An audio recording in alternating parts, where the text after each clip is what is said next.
Good morning all of you.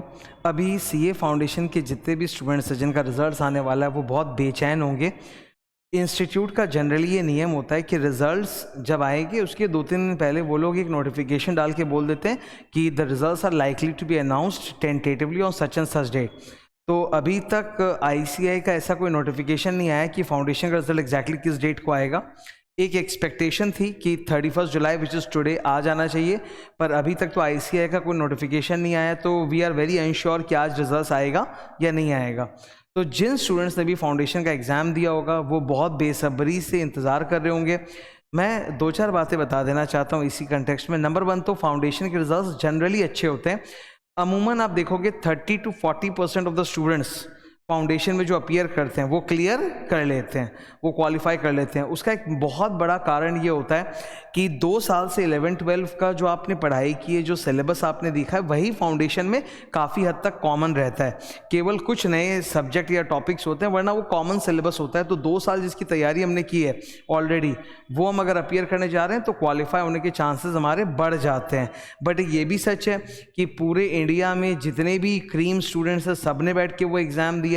सारे के सारे पढ़ाई में जो अच्छे स्टूडेंट्स होते हैं, टॉपर होते हैं, वो तो साइंस में नहीं जाते। Many of them have a goal in chartered accountancy और वो स्टे करते हैं। तो एग्जाम तो कॉम्पिटिटिव है। Obviously you can not expect board results की तरह मतलब तुम्हारे 90% मार्क्स आएंगे या सबके सब पास हो जाएंगे, ऐसा तो नहीं है। But yes, a very healthy percentage qualify कर लेता है, 30 to 40%। और जो नहीं कर पाते हैं वो तो अब ठीक है, तैयारी करेंगे अगली बार एग्जाम देने के लिए दिसंबर में फाउंडेशन की। अब अगर आपका रिजल्ट आ जाता है, सपोज इस वीक आ जाता है या आज आ जाता है, जब भी जैसे इंस्टीट्यूट अनाउंस करेगा और क्वालिफाई कर लेते हो, फाउंडेशन हो गया क्लियर, तब तुम्हारी असली मेहनत, परिश्रम, स्ट्रगल स्टार्ट होगा, असली स्ट्रगल। बिकॉज सीए इंटरमीडिएट में जब आप जाओगे तो उसका जो करिकुलम और सिलेबस है वो दूर दूर तक फाउंडेशन से मैच नहीं करता। तुमने आज तक 11-12 में या फाउंडेशन के लिए जो भी तैयारी की रही है, जो चैप्टर्स पढ़े हैं, उनका कोई कनेक्शन नहीं है। अब पहले तो अकाउंट सब्जेक्ट में कनेक्शन होता था, अब तो इन्होंने वो भी हटा दिया है। अकाउंट्स का जो सिलेबस है वो भी ऐसा बदला है कि मतलब अब वो मतलब इट्स नॉट लाइक फाउंडेशन और 11-12। तो इंटरमीडिएट में ना दिक्कत क्या होती है, हमारे पास 8 to 9 मंथ्स का समय रहता है तैयारी करने के लिए। सपोज अभी रिजल्ट्स आ जाते हैं तो मैं कंसिडर कर रहा हूँ कि अगस्त से लेके अप्रैल तक यू हैव गॉट 9 मंथ्स का आपके पास समय रहता है इंटरमीडिएट एग्जाम्स की तैयारी करने के लिए। और फिर मई 24 में आपका एग्जाम होगा।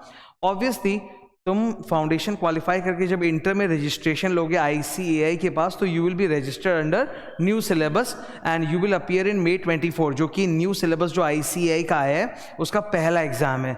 एक गुड न्यूज़ तुम लोगों के लिए ये है कि पहले इंटरमीडिएट में 8 सब्जेक्ट्स होते थे, अब सिर्फ 6 सब्जेक्ट्स हैं, और वो भी 2 ग्रुप में डिवाइडेड है। ग्रुप 1 में 3 सब्जेक्ट्स होते हैं, अकाउंट्स, लॉ, टैक्सेशन। और ग्रुप 2 में 3 सब्जेक्ट्स होते हैं, you have your costing paper, you have your audit subject and then you have financial management and strategic management. तो ग्रुप 1 में भी 3 सब्जेक्ट है, ग्रुप 2 में भी 3 सब्जेक्ट है। 300 मार्क्स है। पास मार्क्स इंडिविजुअल सब्जेक्ट तो 40 मार्क्स ही रहता है, लेकिन ग्रुप टोटल में 50 मार्क्स 50% होना चाहिए, तब आप क्वालिफाई करोगे। तो ग्रुप 1 में सपोज 300 मार्क्स है तो you have to get total 150 marks to qualify group 1। और ग्रुप 2 में भी 300 मार्क्स है तो तुमको 50% 150 मार्क्स आना पड़ेगा क्वालिफाई करने के लिए। और इंडिविजुअली हर पेपर में 40+ तो होना ही चाहिए। ये है पास होने का पूरा स्कीम। आजकल नियम क्या है, गुड न्यूज़ जैसे मैंने बताया ना, 8 सब्जेक्ट से 6 सब्जेक्ट। वैसे एक थोड़ा सा बैड न्यूज़ भी है। बैड न्यूज़ क्या है, बैड न्यूज़ तो नहीं बोलूँगा, लॉन्ग टर्म के लिए अच्छा है ये, पर शॉर्ट टर्म में बुरा लगता है वो। पहले क्या था कि अगर आप इंटरमीडिएट में एक ग्रुप भी क्वालिफाई कर लेते हो ना, तो आप अपनी आर्टिकलशिप की जर्नी स्टार्ट कर सकते हो। प्रैक्टिकल ट्रेनिंग जिसको बोलते हैं अंडर अ सीए फर्म, वो आप स्टार्ट कर सकते हो। अब ऐसा नहीं है, अब you have to qualify both groups, then only your practical training will start. ठीक है। तो जनरली पहले क्या एडवाइस होता था कि एक एक ग्रुप करके भी दे सकते हो, अच्छा है। अब एडवाइस ये रहेगा क्योंकि सब्जेक्ट्स कम है तो तुम आराम से दोनों ग्रुप दे सकते हो। फिर भी मेरा सजेशन तुमको रहेगा, प्लीज़ दूसरों को मत देखो, अपने आप को देखो। यू हैव रफली 9 मंथ्स। 9 मंथ्स में भी मैं बोलूँगा कि जो पहला 1 मंथ होता है ना, वो थोड़ा ढीला रहता है, बिकॉज रिजल्ट आया है, उसके नशे में है हम लोग, तैयारी कैसे करनी समझ में नहीं आ रहा, कहाँ पर क्लासेस लगाएं नहीं लगाएं, कन्फ्यूजन, फिर वो जो जोश उमंग, नया बुक्स मिलेगा, नया टीचर होगा, कैसा होगा नहीं होगा, उस सब में ज़्यादा टाइम निकलता है। असली पढ़ाई तो 1 महीने बाद चालू होती है। तो इफेक्टिवली बोलूँ तो 8 मंथ्स का टाइम रहता है। ठीक है। कुछ स्टूडेंट्स जो बहुत तेज होते हैं दे obviously go for both groups, कुछ स्टूडेंट्स जो समय लगाते हैं, तो टेक योर ओन टाइम, दूसरे को कॉपी करने की ज़रूरत नहीं है। ये नहीं कि एक साथ में सारा क्लासेस ले लिया 6 सब्जेक्ट का और त्रात्र सारा दोनों ग्रुप चालू कर दिया। अगर तुम्हें लगता है कि नहीं sir I want to take it slow, you take it slow, एक एक ग्रुप करके भी तुम एग्जाम दे सकते हो, उसमें कोई दिक्कत नहीं है। गुड बात यह है कि May 24 और November 24 के लिए ना अमेंडमेंट्स नहीं रहेंगे, मतलब May 24 में जो एग्जाम होगा और November 24 में जो एग्जाम होगा उसमें सेम पूरा का पूरा कंटेंट रहता है, कोई चेंजेस नहीं आते, टैक्स में भी कोई फर्क नहीं पड़ता। तो तुम्हारे पास सामने एक टर्म एक्स्ट्रा है ही बेनिफिट के लिए, तो तुम डिवाइड करके भी ग्रुप कर सकते हो या चाहो तो बोथ ग्रुप दे सकते हो। रैंक तभी आता है, इंटर में रैंक ना 1 to 50 होता है। इंटर में रैंक कितना होता है? 1 to 50। इट्स नॉट लाइक कि ऑल इंडिया 1 2 3, नहीं, 1 से लेके 50 तक रैंक होता है, तो रैंक लाने की संभावना बहुत अच्छी रहती है। अगर तुम रैंक के लिए मेहनत करोगे तो रैंक आ सकता है, पर रैंक के लिए दोनों ग्रुप एक साथ एग्जाम में देके क्वालिफाई करना जरूरी होता है। इट इज़ वेरी इंपॉर्टेंट कि जब रिजल्ट आ जाए तो उस नशे में, उस खुमारी में अपना टाइम वेस्ट मत करो। मेक अ प्लान, और उसी के बारे में बताना चाह रहा हूँ। Make a plan.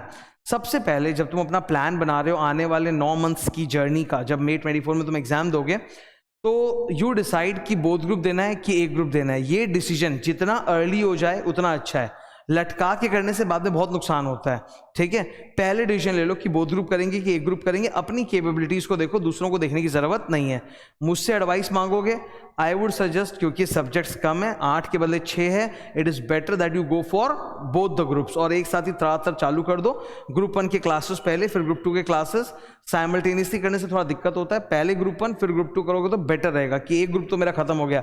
वरना क्या होता है ना, May 24 का एग्जाम बहुत खतरनाक होता है। May मंथ में जितने भी एग्जाम्स पढ़ते हैं वो हमेशा कॉलेज एग्जाम के साथ, यूनिवर्सिटी एग्जाम के साथ क्लैश करते हैं।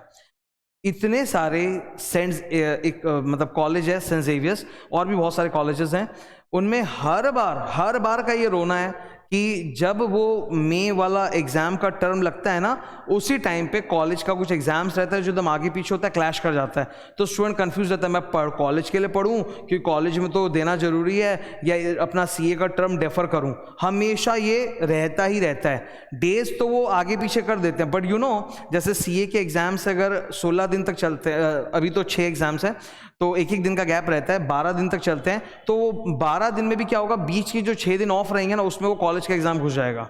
तो लास्ट मिनट में जाके डिसाइड करना क्यों I am going to defer my term, में May 24 में नहीं दूंगा, भाई पहले डिसाइड कर लो।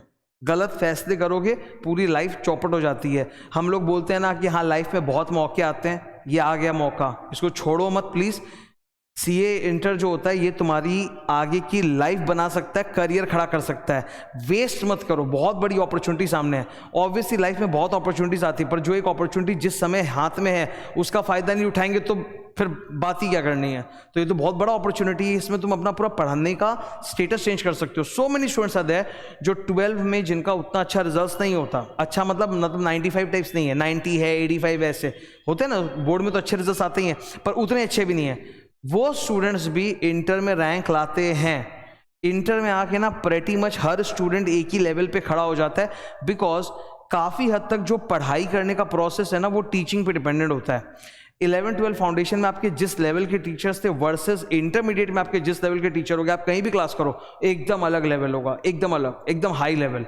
तो every student, poor student, average student, very good student, intelligent student, सब के सब एक ही लेवल पे आ जाते हैं, because all of them get the same good quality of teaching. उनको एकदम बहुत फर्क पड़ता है टीचिंग का, मजाक की बात नहीं है, बहुत फर्क पड़ता है कि आप कहाँ पढ़ रहे हो, किससे पढ़ रहे हो, आपके टीचर कौन है, टीचर का पढ़ाने का अंदाज कैसा है, 100% कवरेज है कि नहीं, अपडेटेड है कि नहीं, अमेंडेड है कि नहीं as per the new syllabus. इन सब बातों में बहुत फर्क पड़ता है, ठीक है। इन सब चीज़ों पे मैं बहुत हार्डवर्क भी करता हूँ। तो अच्छे सही टीचर चुनना, सही क्लासेस लगाना, प्लान बना के करना, ये एकदम ज़रूरी होता है अगर तुम क्रैक करना चाहते हो या रैंक लाना चाहते हो। तो coming back to the plan, सबसे पहला स्टेप होता है डिसाइड करना कि सर बोथ ग्रुप दें मे में जाके कि एक ग्रुप दें, ठीक है। दूसरा होता है अगर आपने डिसाइड कर ही लिया है, देन आपको नेक्स्ट स्टेप डिसाइड करना है कि ये सब्जेक्ट जो आपके हैं इनकी क्लासेस आपको कहाँ कहाँ करनी चाहिए। क्लासेस की जो गाइडेंस होती है, कुछ तो हमारे दोस्त यार से हम लोग को मिल जाता है, कुछ बड़ों से मिल जाता है, कुछ हम लोग सोशल मीडिया या यूट्यूब पर देखते हैं, डेमो हमको जिनका पसंद आता है हम उसका लेते हैं। बहुत सारे स्टूडेंट कह रहते हैं सर मैं कहाँ क्लास लूँ, मैं थोड़ा कन्फ्यूज हूँ। मैं बता देता हूँ, वेरी सिंपल। आप जब किसी एक पर्टिकुलर सब्जेक्ट के टीचर को लेके कंफ्यूज हो कि मैं इन टीचर से पढ़ूं या नहीं पढ़ूं, क्योंकि आपने 2-3 अलग अलग नाम सुन लिए 2-3 अलग अलग सोर्सेज से, तो यू आर कंफ्यूज कि ये अच्छा है कि ये अच्छा है। सबसे सिंपल है, आप उन टीचर्स के उस पे जाओ, यूट्यूब पे जाओ, आप उन्होंने हर टीचर ने बहुत सारे अपने डेमो लेक्चर या टॉपिक डाल रखे होंगे ऑलरेडी यूट्यूब पे। ओके, कुछ ना कुछ रहेगा। You watch few classes on YouTube, demo classes of those teachers. आप अपने आप ही जज कर लोगे कि हाँ यार, इनका स्टाइल मेरे को सूट करता है, इनका कवरेज बहुत अच्छा है, इनका इंफॉर्मेशन और पढ़ाने का तरीका बहुत ऑर्गेनाइज्ड है, नहीं है, वो एकदम जज कर लोगे। और जो जज कर लो, go with that, very easy, I am telling you. हमसे कितने सारे पेरेंट्स आके कंसल्ट करते हैं कि सर ये वाला सब्जेक्ट इन टीचर के लगा दें क्या? मैं बोलता हूँ यू जज फॉर योर सेल्फ। स्टूडेंट को देखने दो ना, स्टूडेंट को पता होगा कि इस सब्जेक्ट में उसने शॉर्टलिस्ट कर रखा होगा कि ये 2 या 3 टीचर हैं जिसमें मैं कंफ्यूज हूँ, किसी भी एक सब्जेक्ट की बात करते हैं, ठीक है। तो उन तीनों टीचर की जो सेम सब्जेक्ट पढ़ा रहे हैं उनकी जाके डेमो लेक्चर देख लो, पता चल जाएगा तुरंत कि ये सही है, वो गलत है, ठीक है। रिव्यूज पे जाने से बेटर होता है वीडियो देख लेना कि पढ़ाने का स्टाइल कैसा है, कवरेज कैसा है, डेप्थ कैसा है, एक्सप्लेनेशन क्वालिटी कैसी है, ये सब कुछ समझ में आ जाएगा, and then you can take a decision. तो स्टेप नंबर 2 है deciding the right teachers for the right subjects, पूरा वो कंप्लीट कर लेना। स्टेप 2 हो गया, आपने क्लासेस कर ली, क्लासेस ज्वाइन कर ली। अब तीसरा स्टेप है, क्लासेस का जो प्रोसेस है वो अराउंड 5 to 6 मंथ्स चलता है। मैं बोथ ग्रुप की बात कर रहा हूँ, अगर सिंगल ग्रुप है तो 3 मंथ्स, और अगर आप बोथ ग्रुप पढ़ रहे हो तो अभी तो लाइफ में कॉलेज के अलावा कोई वर्क वगैरह है नहीं, सिर्फ कॉलेज होगा, और कॉलेज में भी बहुत ऐसे कॉलेज होते हैं जहाँ जाना नहीं पड़ता है। तो यू मेक अ प्लान कि डेली हमको कम से कम 3 to 4 क्लासेस देखने हैं, चाहे ऑफलाइन हो चाहे ऑनलाइन हो, चाहे एक मिक्सचर हो कि ये सब्जेक्ट ऑफलाइन ये सब्जेक्ट ऑनलाइन, वो जैसे भी, वो एक हेल्दी मिक्सचर लगा के तुम सोच सकते हो। पर इंपॉर्टेंट बात ये है, ऑफलाइन ऑनलाइन से ज़्यादा इंपॉर्टेंट बात ये है कि दिन में कम से कम 3 से 4 क्लास देखनी है। अगर कॉलेज कंपलसरी है तो दिन में 3 क्लास देखनी है, कॉलेज नहीं है तो 4 क्लास देखनी है। ये बहुत डिसिप्लिन, ये बहुत ज़रूरी है। ये डिसिप्लिन तुम्हारे लाइफ में चलेगा अराउंड 5 to 6 मंथ्स। जैसे बोथ ग्रुप के जो क्लासेस होते हैं ना, वो 5 से 6 महीने में आराम से पूरे ख़त्म हो जाते हैं। और ये डिसिप्लिन, ये शेड्यूल महा इंपॉर्टेंट है। तुमको क्या करना है, मतलब डेली फोकस बना के, प्लान बना के। This is step number 3। Step 1 क्या था, बोथ ग्रुप देंगे, single group. Step number 2 classes लेना। स्टेप नंबर 3 अब उन क्लासेस को पढ़ना, चाहे ऑफलाइन हो चाहे ऑनलाइन हो। ऑफलाइन क्लास का मतलब होता है जब आप टीचर के पास जाके फेस टू फेस पढ़ते हो, उससे एक रूटीन बन जाता है, एक डिसिप्लिन हो जाता है, वो अच्छी बात है। पर आना जाना इनकन्वीनियंस होता है। ऑनलाइन की गुड न्यूज बात ये होती है कि वो कन्वीनियंट होता है, आपको अपने घर में क्लासेस मिल रहे हैं। कई जन के लिए तो आना जाना पॉसिबल भी नहीं होता, वो जिस लोकेशन पे रहते हैं, ठीक है ना। और एक बात, सबसे अच्छी बात समझने की ज़रूरत है, you must not focus on the location कि कौन सा टीचर घर के पास है, कौन सा टीचर घर के दूर है। You must focus on the quality of the teacher. Ultimately quality of the teacher जो है ना, वो सब चीज़ को सरपास करता है। ऑनेस्ट बता रहा हूँ, मैं आज यहाँ पे खड़े होकर तुम लोग को कुछ एडवाइस दे रहा हूँ, बोल रहा हूँ, पढ़ा रहा हूँ एज अ चार्टर्ड अकाउंटेंट, तो मैंने भी बहुत सारे टीचर्स पढ़े। मैंने तो साइंस स्ट्रीम के भी टीचर्स पढ़े हैं। 11-12 मेरा साइंस से था, IIT JEE की मैं तैयारी कर रहा था जो नहीं हुआ। तो मैं तुमको बताता हूँ कि बहुत फ़र्क पड़ता है क्वालिटी ऑफ टीचर से। कुछ टीचर ऐसे होते हैं जो मतलब आपकी ज़िंदगी बदल के रख देते हैं, आपके सोचने का नज़रिया बदल देते हैं, आपका लेवल बढ़ा देते हैं। वो उनका एकदम एक करिश्मा होता है, जादू होता है, ठीक है। और कुछ टीचर्स वही होते हैं जो अच्छे से अच्छे सब्जेक्ट को भी बर्बाद कर देते हैं। स्टूडेंट का इंटरेस्ट जो है ना, वही ख़त्म कर देते हैं सब्जेक्ट के अंदर, फिर तो पढ़ेगा ही क्या वो, ठीक है। तो ये बहुत ज़रूरी चीज़ है। अब आपने जब स्टेप नंबर 2 में सही टीचर सेलेक्ट कर लिया और क्लास कर रहे हो, तो अब स्टेप नंबर 3, क्लासेस ढंग से करो, डिसिप्लिन के साथ करो, रूटीन से करो। As I said, daily 3 to 4 classes आपको करना ही करना है, ठीक है। नेक्स्ट, एक दिन, स्टेप नंबर 3 चल रहा है अभी, ठीक है। स्टेप नंबर 3 जब क्लासेस चल रही 5 to 6 मंथ्स, तब प्रॉब्लम्स क्या आएंगी वो मैं बता देता हूँ तुमको। एक दिन संडे का वो खाली रखो, ताकि वीक भर में जो भी तुमने पढ़ा है उसका एक बार अगेन एक रिवीजन हो जाए।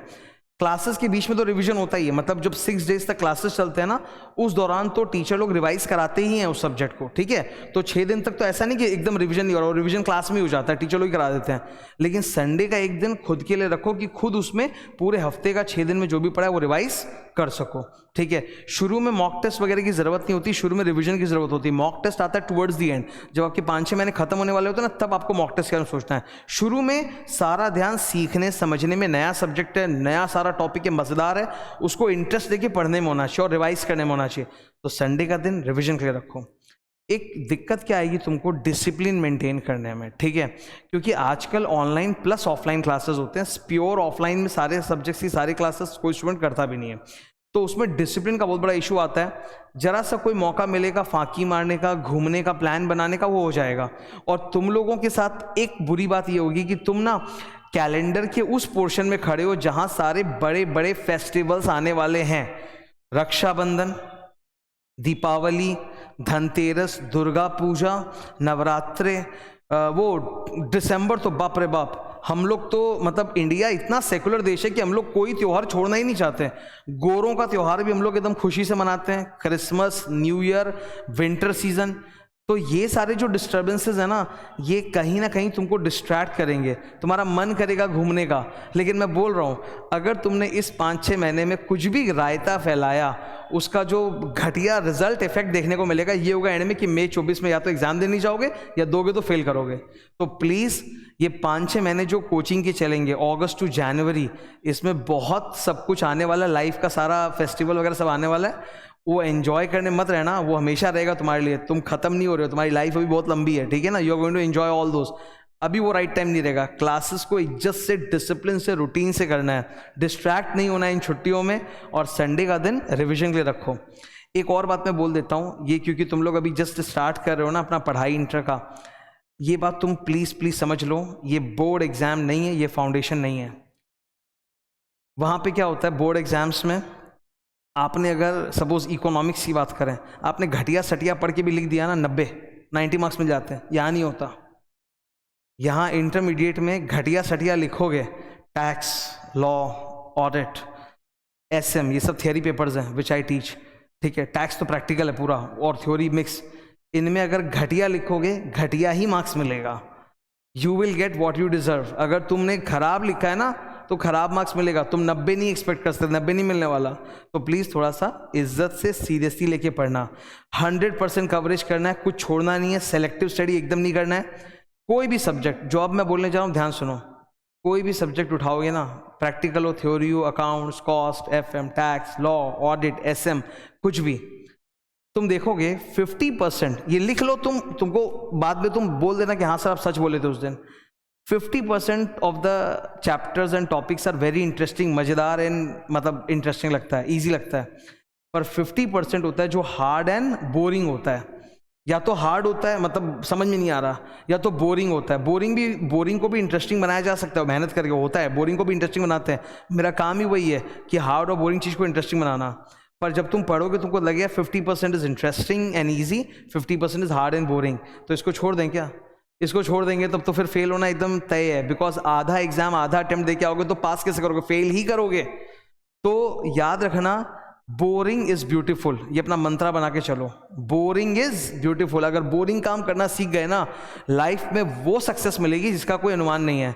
हम लोगों को सिर्फ बाहर से ग्लैमर दिखता है। तुम आज किसी फिल्म स्टार को भी देखते हो, ठीक है, किसी यूट्यूब इन्फ्लुएंसर को भी देखते हो, तुम देखते हो कि भाई ये कितना ग्लैमरस काम है, कितना मस्त काम है। You are only looking at 5% और 10% of the work that they are doing. 90% of the काम उनका वहां बोरिंग होता है। एक फिल्म स्टार को, एक हीरो हीरोइन को कितनी सारी स्क्रिप्ट सुननी पड़ती है, दिमाग चाटना पड़ता है, तब जाके एक अच्छी स्क्रिप्ट उनको सेलेक्ट करते हैं, उसमें काम करते हैं। वो भी पता नहीं फिल्म हिट होगी कि फ्लॉप होगी।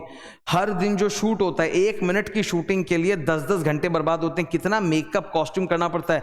एक दिन अच्छा लगता है, पर रोज रोज जब लाइफ वैसी हो जाती है ना, it becomes ultra boring, ultra hard work. Okay, तो कोई भी प्रोफेशन हो, उसमें इंटरेस्टिंग भी है और हार्ड वर्क और बोरिंग भी है, दोनों को साथ लेके चलना है।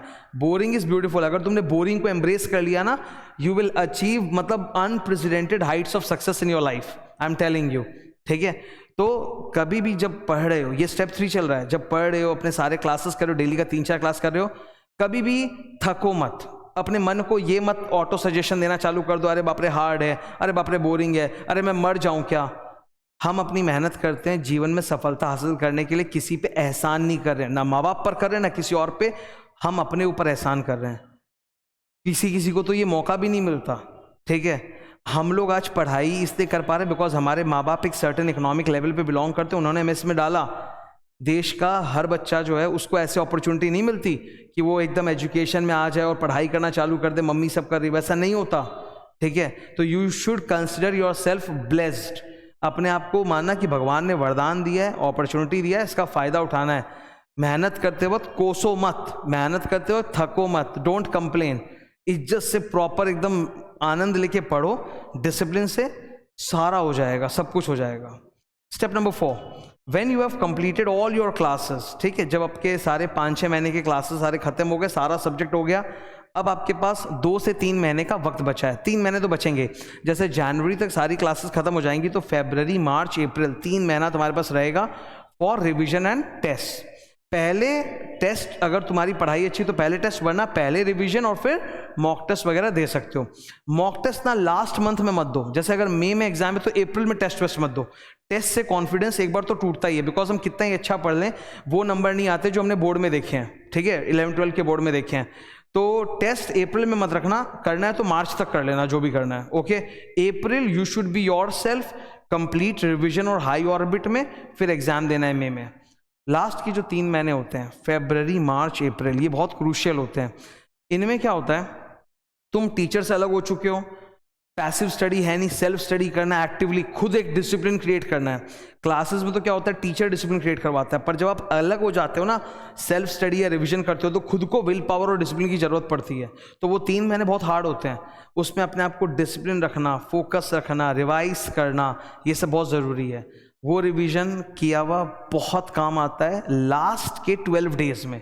मई में 12 डेज तुम्हारा एग्जाम चलेगा, एक एक दिन का गैप होता है, 6 सब्जेक्ट, एक दिन का गैप होता है। अगर तुम लास्ट के 3 मंथ्स फरवरी, मार्च, अप्रैल बहुत अच्छे से रिवीजन करते हो, तब मैं तुमको वादा करता हूँ कि जो 12 दिन होते हैं ना लास्ट के एग्जाम वाले मई में, उसमें आराम से तुम पूरा 100% सिलेबस 1 या 1.5 दिन में रिवाइज करके एग्जाम देने जा सकते हो जाएगा, बिल्कुल हो जाएगा, ठीक है।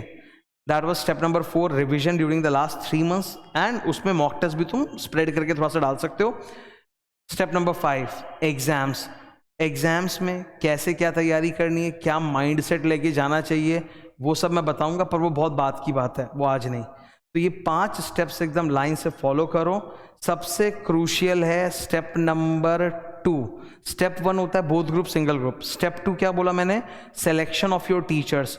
किसी से पूछने की जरूरत नहीं है, खुद अब इतने बड़े हो चुके हो, 12 का बोर्ड दे चुके हो, फाउंडेशन क्लियर कर चुके हो, दिमाग है तुम्हारे अंदर। इनफैक्ट तुम लोग में से कई जन 18+ हो, वोटिंग पावर है तुम्हारे पास। जो भी 2-3 नाम में कंफ्यूजन है, go to YouTube, watch their lecture, see for yourself कि मुझे क्या सही लगता है। दूसरों के उसमें आने से नहीं, अपने खुद फैसला लेना पड़ेगा लाइफ में आगे बढ़ना है। तो तुम्हारे लिए तुम्हारा लाइफ पार्टनर कौन चुनेगा, तुम्हारे माँ बाप, तुम्हारे दोस्त, वो रेफर करेंगे इसको कि तुम खुद करोगे। तो यहाँ पर भी खुद सेलेक्ट करो। सही टीचर लाइफ बना देगा, गलत टीचर बिगाड़ देगा। Step number 2 very crucial, it's a small decision, it's a time ज़्यादा नहीं लगेगा उसमें, पर वही सबसे इंपॉर्टेंट है, क्योंकि आने वाले 6 महीने स्टेप 3 के वो स्टेप 2 पे डिपेंड करते हैं। स्टेप नंबर 3, डिसिप्लिन से क्लासेस करना है, संडे रिवीजन के लिए रखना है, डिस्ट्रैक्ट नहीं करना है, बोरिंग और हार्ड को भी उसी इज्जत से पढ़ना है जैसे इजी और इंटरेस्टिंग को पढ़ना है। 6 महीने के बाद जब वो 3 महीने का पीरियड चालू होगा, स्टेप नंबर 4 उसमें जम के रिवीजन और टेस्ट। स्टेप नंबर 5 वो तो डिटेल में मैं बताऊंगा जब हम लोग उस दौर में जाएंगे थोड़ा, तब, ठीक है। तो आई होप तुम मेरा ये गाइडेंस प्लान फॉलो करो। कुछ भी और सवाल है तो मुझे कमेंट में पूछ सकते हो, I will reply. Thank you.